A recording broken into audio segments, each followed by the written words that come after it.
Bom, boa tarde a todos.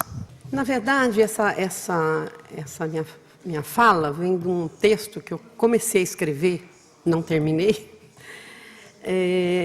suscitado por uma questão importante no Brasil, que suscitou uma série de debates, que foi uma afirmativa de Gilberto Carvalho, do governo brasileiro, que, a exemplo de outros que já falaram anteriormente, que os assentamentos rurais no Brasil são quase favelas. Então, eu comecei a pensar um pouco, né, tentando mostrar que, na verdade, não é bem assim, né? A gente, claro, há um arrefecimento, há realmente uma diminuição muito forte, né, no número de assentamentos no Brasil. Né? O governo Dilma Rousseff deixou realmente a reforma agrária, hoje não é uma questão política deste governo. Né? Então, eu tentei, a partir de duas questões, né, a primeira delas, que é a constatação desse arrefecimento na implantação de assentamentos rurais, já na segunda metade, né, do governo, na metade do segundo governo do presidente Lula e na primeira agora de Dilma Rousseff, né, fazer um balanço e mostrar realmente que esse arrefecimento está acontecendo, nós temos uma diminuição mesmo, né? E a outra é a questão que se coloca hoje, que o governo brasileiro está colocando, né? E que é preferível, né, adotar um programa de desenvolvimento agrícola para os assentamentos já existente. Isso deverá ser feito através das políticas agrícolas. Né? Bom, então eu parto dessas duas questões que são polêmicas e vou fazer, então, como eu falei, já um balanço dos assentamentos nas últimas décadas, né, atentando para o fato dessa diminuição, né, e as dificuldades enfrentadas pelos assentamentos. Mas, mesmo com essas dificuldades, né, há indícios, né, de que essas políticas vêm garantindo a melhoria das condições de vida das populações assentadas. Isso a gente vai querer demonstrar um pouco, muito rapidamente, é claro que o nosso tempo é muito curto, né, através de diferentes pesquisas, né, realizadas, todas elas, no estado de São Paulo. Né. Então, o fato, né, da gente pensar, né, de constatar, né, como a gente colocou aqui nos objetivos, que essas políticas vêm garantindo a melhoria das condições de vida das populações assentadas, não significa, quer dizer, não retira a pertinência de uma reforma agrária no Brasil. Né? Isso já foi falado pela Nazaré, pela manhã, já foi falado pelo Caio agora no começo da tarde. Né? E a gente pode pensar até numa ressignificação de como analisar essa questão. Né? Então, o que nós trazemos e o que nós temos sempre batido é a necessidade da gente discutir a questão da reforma agrária, né, a partir de outras relações, não apenas de indicadores estruturais, né, mas relações essas como geração de emprego e renda, as condições de habitação, condições de educação, condições de segurança alimentar e nutricional, o redimensionamento do autoconsumo, né, dentre outros, todas essas questões que a gente tem visto nos assentamentos acontecer, né, com uma ênfase bastante forte. Né. Então, a ideia é que a gente atente um pouco para a multidimensionalidade desses assentamentos. Isso é algo que, desde que a gente começou, na década de 80, a pesquisar assentamentos, a gente percebeu, né, primeiro, uma grande diversidade, uma grande heterogeneidade entre as unidades assentadas. E depois, as diferentes facetas que a gente pode estar analisando, né, através daquilo que a gente tem chamado de multidimensionalidade. Né, que deve ter como parâmetros a construção de categorias, a constituição de categorias de análise, mas não a construção de medidas, né, só medidas de distribuição de terra, de renda. Né. A ideia é, assim, um pouco, evitar as armadilhas, né, de se evitar uma análise mais globalizada ou modelos mais gerais, né, de reforma agrária, né? Porque a gente sabe que o modelo pensado, né, de reforma agrária no Brasil não se concretizou, né, como distribuidora de terra. E a gente vê, né, isso também já foi falado hoje aqui, a não desconcentração fundiária. Essa não desconcentração fundiária a gente pode analisar através dos índices de Gini, né? Os índices de Gini de 75 a 2006 guardam uma forte estabilidade, né? Uma forte estabilidade. Isso até levou, não sei se foi esse o fato, mas uma das questões que também me chamou a atenção ultimamente foi a posição do professor Rodolfo Hoffmann, que foi sempre, né, um defensor da desconcentração fundiária no Brasil, né, que é a pessoa que mais trabalhou com indicadores de distribuição de terra no Brasil. E hoje ele diz, não precisa mais pensar em reforma agrária, porque nós já temos uma agricultura extremamente desenvolvida, que não requer mais um processo de reforma agrária. Isso foi uma das coisas que me chamou a atenção. Toda vez que eu vejo os índices de Gini, que toda a vida foi ele que calculou, né? Nós temos exemplos de índice de Gini. Na verdade, os índices de Gini globais não mudaram muito, mas a gente tem exemplos de mudança nesse índice, né?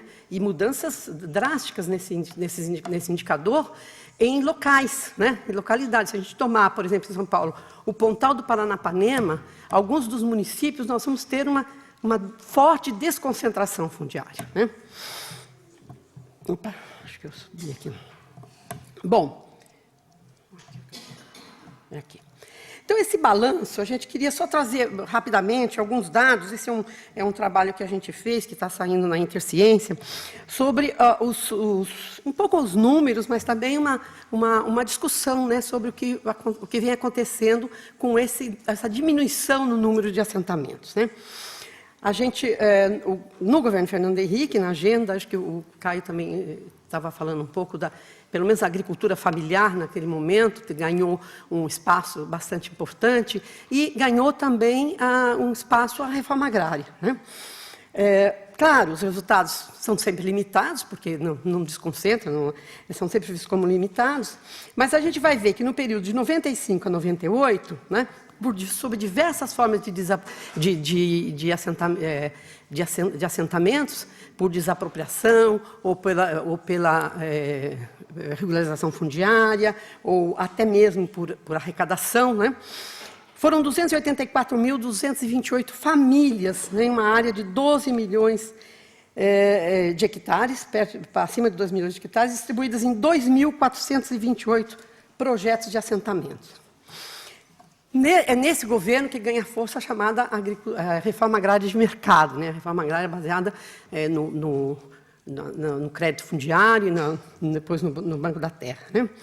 No período seguinte, no segundo período, né, a gente já vê também aí começa essa diminuição. São 139.585 famílias em 9,2 milhões de hectares, distribuídos em 2.672 projetos de assentamentos. No governo Lula, né, ele vem com o primeiro plano de reforma agrária, foi lá do governo Sarney, né, que tinha a meta que não foi alcançada, né. Aí o governo Lula vem e lança o segundo Plano Nacional de Reforma Agrária, com a proposta de assentar 400 mil famílias, né, 400 mil famílias num processo de novas famílias, de desapropriação, e 100 mil famílias com regularização fundiária. No entanto, isso, né, começa a acontecer, mas, de repente, no cômputo geral, né, a gente tem não se chegou a essa meta. Mas, nos 2 primeiros anos, né, o governo Lula atinge 81% dessa meta, né, que era de 145 mil. Entre 2003 e 2009, são implantados 3.346 projetos de assentamento em 46,6 milhões de hectares. Já no primeiro período, são 381 famílias, 381.419 famílias, e no segundo período, de 2007 a 2010, 232.669. No governo Lula, foi um total, né, de 614.088 famílias, né? É um número considerável, embora com uma diminuição no seu segundo mandato, mas é um número considerável. Eu já visto que nós temos perto de 1 milhão de famílias, 800 e poucas famílias, 1.000 famílias assentadas, então esse número é um número relativamente expressivo, né? E aí tem o governo atual, né, que vai realmente tirar, né, como a gente falou no início, da agenda. Nós estamos com um total de 22.000 famílias em 2011 e 23.000 famílias em 2012. Né, um total de 226 projetos, com uma área de 2.225.000, aproximadamente, e 45.096 famílias. Né?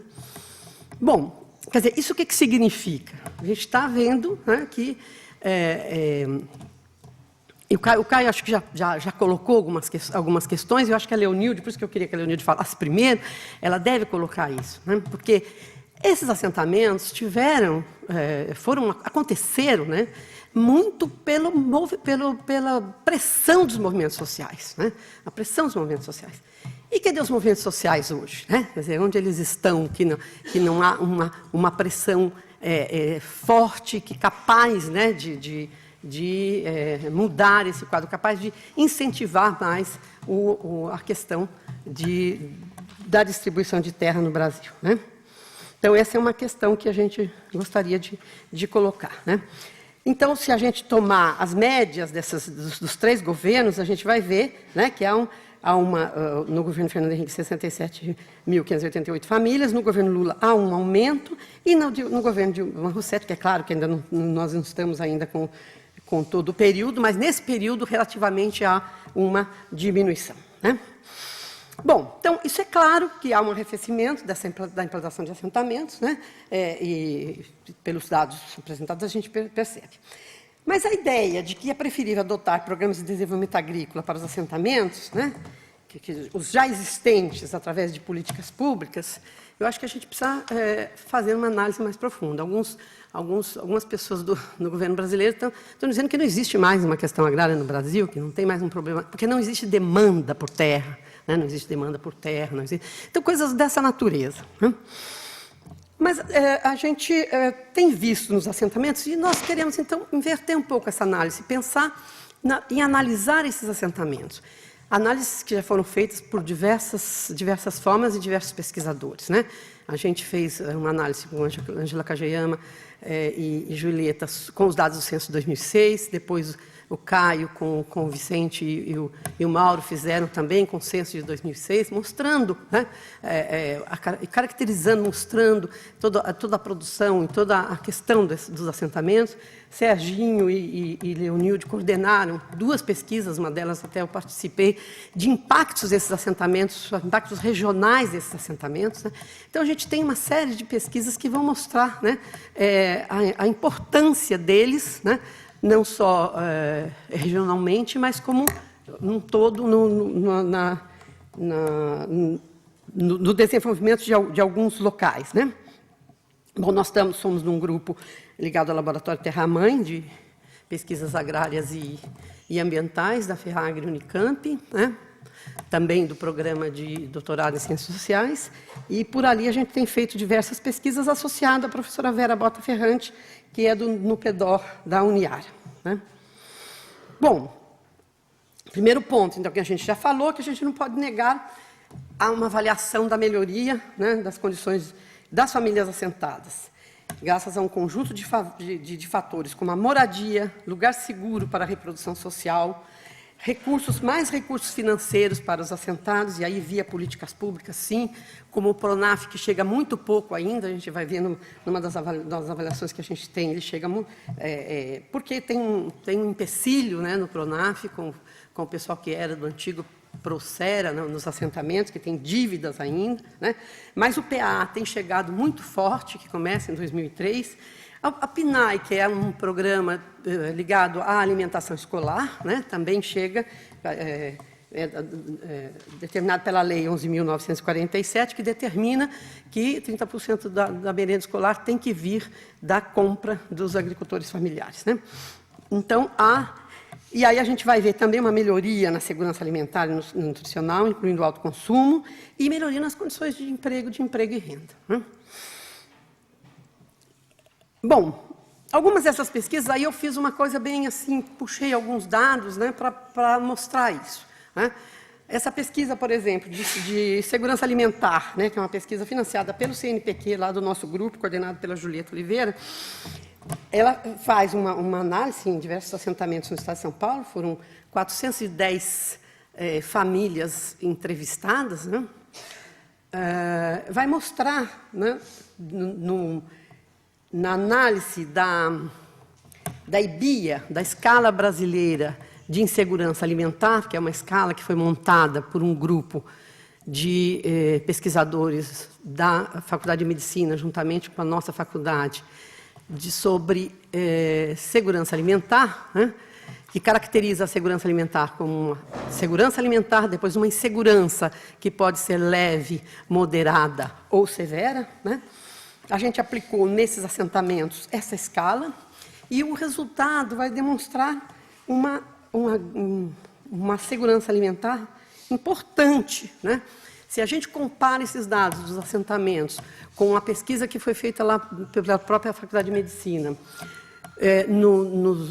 na periferia das grandes cidades, como Campinas, Goiás, Fortaleza, algumas cidades grandes do Brasil, né, a gente vai ver que a segurança alimentar, nesses assentamentos, tem uma performance muito melhor, né?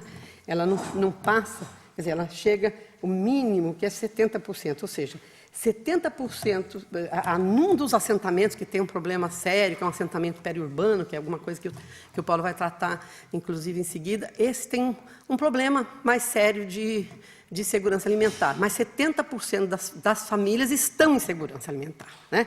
Então, 100%, 94%, a maioria delas estão em segurança alimentar, né? Um outro dado, quer dizer, uma outra pesquisa que a gente tem desenvolvido é sobre a questão de as condições de habitação, as condições habitacionais nos assentamentos, né? Essa aqui é uma outra pesquisa feita em 140 assentados, né? E que a gente tentou medir, claro, tem uma série de outros dados, eu peguei alguns dados, mas, por exemplo, o nível de satisfação das famílias com relação às condições da casa, né? A gente vai ver, em alguns assentamentos, as condições gerais da casa não é tão... Mas, de qualquer forma, os dados são quase todos acima de 70%. A maioria deles acima de 70%. Pessoal, satisfação com o tamanho da casa, com a quantidade de cômodos, com a qualidade da construção e com as condições gerais da casa, né? Esse trabalho a gente está aprofundando agora, em um assentamento, para discutir um pouco mais a questão da habitação ligada à visão que os assentados têm de querer uma construção de alvenaria, de querer uma construção dentro dos padrões, né, mais ligado ao urbano, né? Então, aí sai uma discussão do rural e do urbano. Então, e as análises do PA, do PNAE, são análises mais qualitativas, que vão trazer pontos positivos aos assentamentos, principalmente em relação à melhoria da renda, à diversificação da produção, à garantia de mercado para a comercialização e o fortalecimento das organizações nos assentamentos, né? Mas há também pontos negativos, e é nesse sentido que a gente sempre está falando, né, que há avanços, mas há recuos, há problemas, né, que são associados principalmente ao baixo valor dos programas. Aqui, eu acho que houve agora, há pouco tempo, uma reformulação nesses valores, né? Então, isso foi feito um pouco antes, né? Mas há uma reclamação, principalmente, no atraso dos pagamentos, no caso do PA.